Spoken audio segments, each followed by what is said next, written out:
You've been great friends for a long time. Nothing could ever come between you until there's a major riff in your relationship. That's what we're talking about today on Women of Excellence with Janeé. Being a woman is tough. Women of Excellence with Janeé Hill encourages, equips, and empowers women with real solutions to real issues. From business to family, to health and relationships, work-life balance. If women face it, we address it with heart, humor, and a hands-on approach. Women of Excellence, where laughter meets tough love as we do life together. You've been friends forever. Your families are friends. She knows all of your secrets. She gives you the best birthday presents because she knows you that well. She can finish your sentences. I mean, nothing will ever come between you all until it does. Hi, I'm Janeé, host of Women of Excellence, and today we're talking about conflict, and specifically conflict in long-time relationships, not with people that maybe you have no history with. And to help me do that, I have a longtime friend who is going to bravely share a little bit of our conflict, something that was very painful. And the reason we are doing this is because we know that conflict happens in relationships. And so we want to provide you guys a transparent look at what that looks like. And then we've also got Dr. Shannan Crawford, who is going to give us kind of that clinical side of conflict and also how we can best navigate it. So, Jen, welcome. Hello there. It's great to be here. Thank you for having me. Thanks for being here. So, Jen has been my makeup artist, I guess, for the last 10 years. My first show where Jen and I worked together was in 2009, Revelations of Authentic Women. And at the time, I had no budget. That means no money. But I had just the Lord provided people who came alongside me and helped make this happen. And one of those people, Jen, was you. There we are in the back of a car doing makeup. Well, you're doing makeup. I'm just there. And so I'm Jen, not wearing any makeup. so we've been friends a long time, but why did you jump on board my media mission? Well, I just think that the minute I met you, I knew that there was just something special within you, and there was a spark that was just so catching. And just the desire to see your dreams come true and to jump on board with that was just such a passion of mine. And it was really a privilege to have a friend like Jen. I mean, there was a time she came over to do my makeup and she said, "It's freezing in here. Let's turn on some heat." And I just looked at her and she goes, "You can't afford heat." And so Jen and her husband paid my electric bill. So I give you that, the context of our friendship. Like, we had been through thick and thin, sick and sin. And so Jen, you would think that nothing could ever come between us. You're even friends with my family. My son calls you Auntie Jen. There is a picture of Jen. She is holding the scrim. That's what that kind of sun shield is called. When we were shooting one of our first projects, you jump in and do anything. And Jen, what happened between us? Well, I think in the beginning, when you're building a friendship, for me personally, I'm all in. And, I trust and I put it out there. And, we shared a lot, especially like when you say about the electric bill and starting your business and growing through life together. We were young and just, still trying to find our own way in life. And there just was a season that, I really wasn't feeling good. I needed some medication to do some processing and helping myself. And at one point, I was really sick due to the medication. And I actually had to go into a hospital to kind of help with that process, which that was scary in itself. And you need your people around you at that time.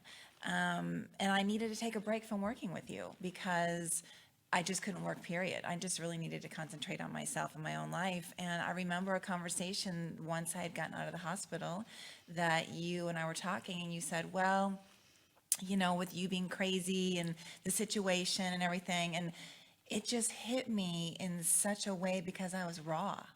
And whether I was filtering it how you meant it or didn't mean it, it didn't matter, because in that moment, it just hurt. So I knew at that point, I said, I just needed to have some boundaries. I need to take a break, and just kind of process through that for a while. Even as Jen said this just now, years later, like right now, I have a pit in my stomach for a couple of reasons. One, I don't even remember making that comment. And Jen and I have processed through this, so this isn't the first time this conversation is coming up. But I don't even remember making the comment. What I remember is taking food to her family while she was in the hospital, and I remember having a lot going on. When do we not? And going, but I made food for the family. Right. And so pat myself on the back. But sometimes I know for me, I'm a doer, and so maybe I missed that emotional support that Jen needed. And the other reason I just got a sick feeling in my gut is because when Jen said I just needed a break from working with Janeé, that triggers my big fear, which is a fear of rejection. And so as we kind of talk through this, it is messy, it is ugly. And I think that's what happens when you're in conflict with a friend. It's what's so solid about you just saying that, though, is we were able to process through, we were able to talk through it, but we never stepped away. We always stayed connected in some form or fashion. And I think ultimately I knew deep down I always could call you. And when we did finally sit down, the beautiful thing that happened through that process is, like you said, this isn't the first time we've talked about it. We were able to really share and get down to the innocence of what really happened and where I was and where you were. And that's really that iron sharpening iron right there. And it's really special to be able to have that with somebody, because not all women will do that. Unfortunately, they will have one foot out the door and step away, and they never go back to address that when there was a really great relationship that they could have had, and then share it with other women. Yeah, and I think just like you heard about my rejection, oftentimes the conflict, I think, is not the real issue.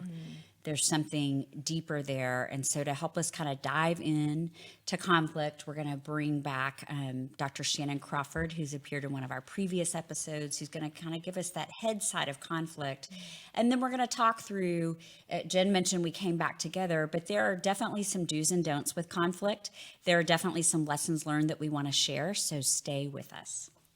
Do you have a place where you can go and be yourself, gain insight, support others, be challenged, and leave feeling better than when you came? To see if Women of Excellence is a good fit for you, email me at info@janehill.com.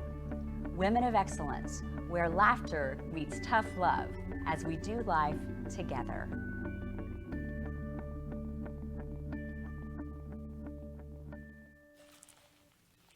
Welcome back to Women of Excellence. Today, we're talking about what to do when you've got a riff in your relationship, specifically a long-time friendship. Dr. Crawford, you just heard some of our conversation. What are some of your initial thoughts?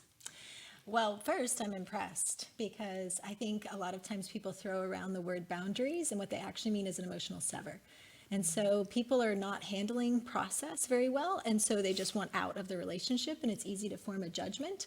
And we do that based on our emotional reasoning, which is a cognitive distortion, right? So the brain will think, I feel this, so it must be true. And there's a closed feedback loop where what my feelings tell me register, and so then the brain releases more of those neurochemicals, which then feed that offense and bitterness, and we create a case, and then we actually only remember things based on congruent emotion.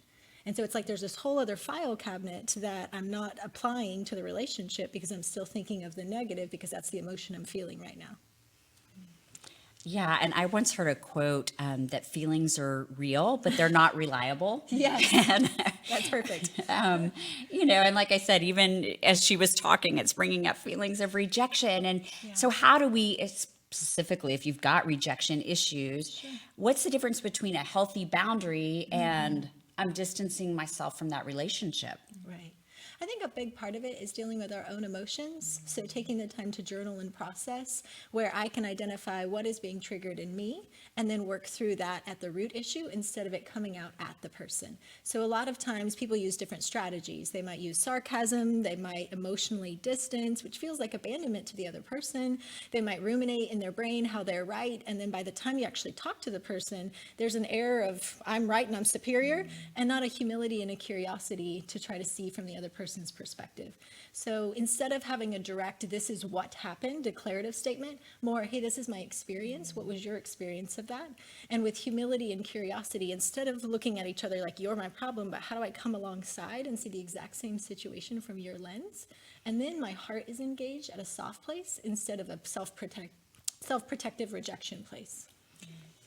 It sounds like that seeking to understand and then be understood, which is so hard because often we want to plead our case and be right. Yeah, Yeah. absolutely. Yeah. And it was good too, because we were both in a process where we could humble ourselves and we really did care and we really did listen, which is what you're saying, that keep it in the I statement and what my experience was instead of attacking you.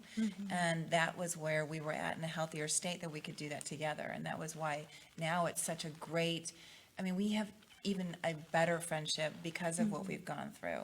And I'm so grateful that we have taken that time and season to process through that, because now here we are 14 years later. Yep. Yep. And I think for me, I had a situation happen recently, and like it wasn't even, the situation was worth addressing, but the friendship was not, because we don't have the history. We don't have that kind of lock arms. And I think it's important for us to evaluate the relationship. Is this a relationship worth fighting for? And like Dr. Crawford said, sometimes we are just heading out the door instead of maybe, do we need to be putting boundaries in place? Do we need to maybe reevaluate? I know for me, there are times that maybe I am seeking more in a friendship than is a healthy expectation. I mean, I'm at the time, I think I appreciated friendships that came along and served my building the business, but that's really not what a friendship is about. Because the fruit from building the business will come Right. when you have that tight friendship. Yeah. Yeah. Yeah.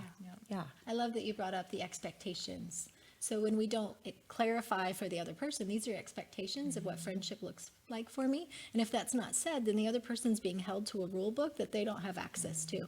And so then now they're being penalized, shamed, embarrassed, put on the spot to defend themselves when they didn't know they were being held to that expectation. So I think that was a really great point.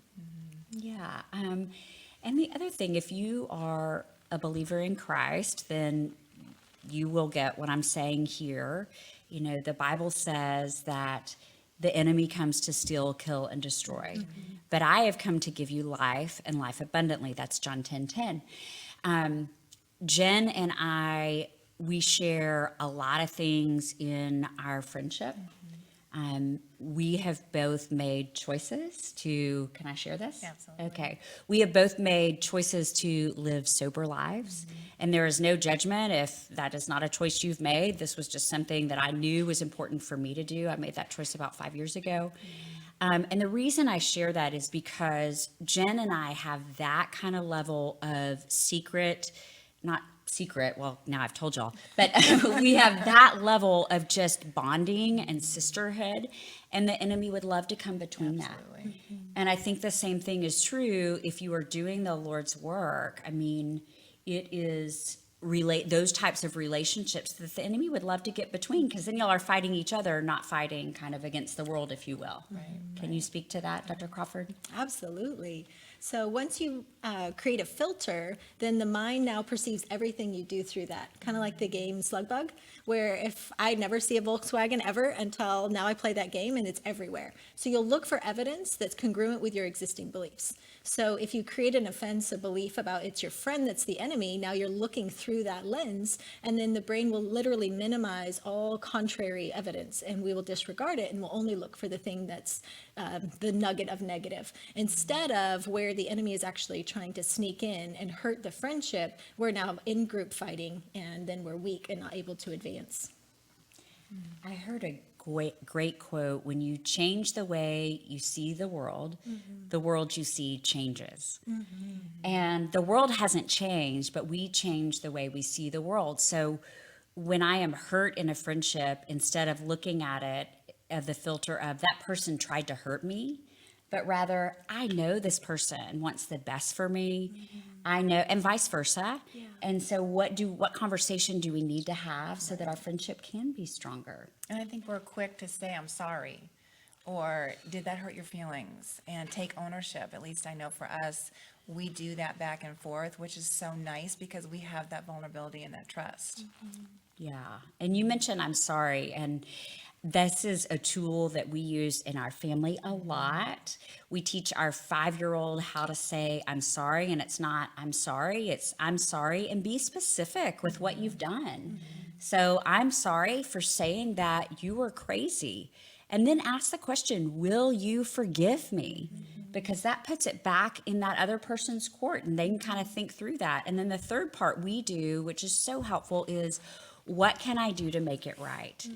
There may be times that there's nothing I can do to make it right, but there may be times that I can do things. But if the friendship is worth fighting for, and I would say if you've got history and that you're a better version of you because of them, maybe not in that moment, but that friendship is worth fighting for. Yes. And so how can you lean in and do that? Agreed with that. And makeup helps too. And do what? Makeup helps too. Yes, and makeup helps too. Yes, and she came back in the circle. So yeah, as you kind of have, as we think about maybe other women, men, you too, but if you're navigating relationship rifts, what's one piece of advice you would give them? And I'll start. Mine would be stay in your circle. It's really easy to look at what the other person's done, but even if you've only done 1%. You can be 100% responsible for your 1%. So stay in your circle. That'd be my advice. How about you, Jen? How to be like a better friend, how to be connected. Or how to get over relationship rifts. I love what you said. I think that 1% is great. And I also think that, just taking ownership. I always say with my kids, is your side of the street clean? Because I always want to make sure whatever I've done, I take responsibility for. In fact, I had somebody say to me while I was in Africa last week that I really hurt them about 5 years ago. And instead of saying, well, why didn't you tell me then? Or I don't even remember back then. I immediately said, I'm so sorry. And they were like, no, I don't want an apology. But I was like, no, let me take care of my hurt for you because I never wanted to do that. And so it was great to be able to have that amends. So I always want to make sure that my side of the street is clean. Awesome. Yeah. Dr. Crawford. I think of the verse that says knowledge puffs up while love builds up. And so if I'm rehearsing how I'm right, then my facial expressions, pride, everything is going to be a lot more factual and sterilized of emotion. Versus if I just focus on love and the genuineness of stepping inside with a place of empathy, then love builds up and it's going to edify me and the other person in the relationship. So trying to use my facial expressions to say, I really see you, I'm sitting in your boat. There was an analogy the Lord gave me that a lot of times I try to wave from the side, you're fine, I'm sorry, and kind of like want to make it better instead of swimming out, sitting in the emotion until they're ready to process instead of putting it on my timetable. Yeah, that's good.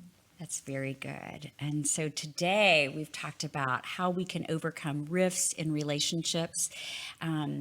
It's a tough topic. And I think, it's easy to talk about. It's hard to admit you're sorry and then even harder to change the behavior and move on. Yeah. So let's close with thankful for and proud of. Can we roll Precious RH, my son? We want to hear from you what you're thankful for and what you're proud of. Oh my gosh.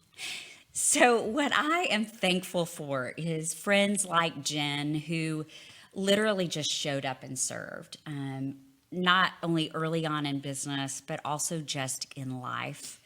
And continue to do that. And I'm super thankful for that, for like both of you being here today. That's another showing up and serving. And I am proud of, pride is a hard thing for me.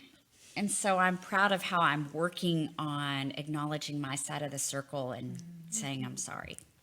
How about you, Jen? Well, I'm thankful that we have the opportunity that we continue to be vulnerable with each other and that we continue to come together and connect and talk, because that's really the most important thing is communication. So I'm thankful that we have that open dialogue, no matter how tough it is. And I'm proud of just being able to be out there and speak about that and not let the enemy want to fill me with shame. Good stuff. How about you, Dr. Crawford? We'll let you play Thankful For and Proud of with us. I am thankful. I am thankful for resilient relationships. And I know that even in our friendship that I've hurt your feelings. And so I'm grateful that there's resilience and there's grace. And I'm proud to serve someone else's destiny because I see a lot in you. And so it's an honor to get to support you in this process. Thank you. You can check Dr. Crawford out, drshannancrawford.com, if you're needing a place to just process through things, or if you're needing a speaker that can talk to some of these issues. She's available and for hire. Jen is not for hire for makeup, but you can follow Jen at Jen Honeycutt. Thank you so much for tuning in to Women of Excellence. This is where we talk real issues so that we can get real solutions. And so if there's something you're struggling with, email me, info@janeehill.com. We'd love to talk about it here on Women of Excellence. Until next time, the legacy we live is the legacy we leave.